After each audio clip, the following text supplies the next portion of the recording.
To Rome, he was a politician, drowning in debt. To history, he would become a god.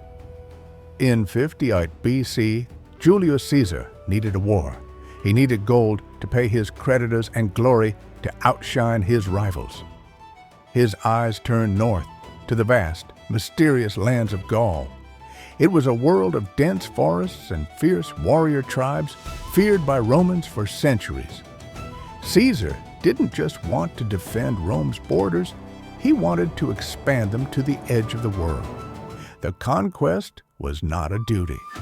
It was a gamble for his own survival.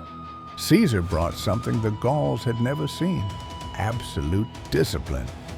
The Roman legions were not just warriors, they were engineers. They built bridges across the Rhine in days, striking psychological terror into the German tribes. They marched with a speed that defied logic. Tribe after tribe, the Helvetii, the Belgae, the Nervae, fell before the Roman machine. Caesar wrote his own reports back to Rome, painting himself as the hero taming the barbarians. The Senate watched in jealousy, the people in awe. But the fire of Gaul was not extinguished yet. In 52 BC, a nightmare emerged for Rome. His name was Vercingetorix. Unlike other chieftains, he saw the truth. United, we stand. Divided, we fall.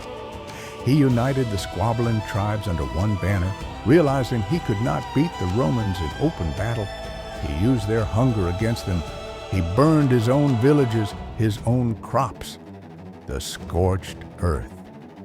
Caesar's legions, deep in enemy territory, began to starve. For the first time, the hunter became the hunted. The war culminated at the hilltop fortress of Alesia. Vercingetorix retreated inside with 80,000 men. Caesar, outnumbered, performed the greatest engineering feat in military history. He built a wall to keep the Gauls in. But when he learned a massive relief army of 250,000 Gauls was coming to save their leader, Caesar didn't run. He built a second wall, facing outward. The Romans were trapped in a donut of death. Fighting enemies in front and behind, the legions held the line with desperate ferocity. It was a battle of will, and Caesar refused to blink. The relief army was shattered. Starvation did the rest. Vercingetorix, realizing the dream of a free Gaul was dead, rode out to save his people from slaughter. Legend says he circled Caesar's camp, stripped off his armor, and sat silently at the conqueror's feet. The Lion of Gaul was caged. Caesar had won. 1 million Gauls were dead. Another million enslaved. The conquest was absolute. Gaul would remain Roman for the next 500 years. Caesar conquered Gaul, but his greatest battle was yet to come. The Senate in Rome, terrified of his power, ordered him to disband his legions and return as a private citizen. To do so meant trial, exile, or death. Caesar had forged an army loyal not to Rome, but to himself.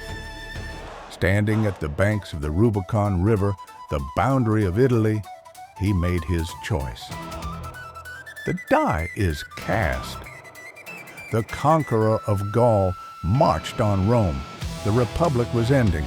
The empire was beginning.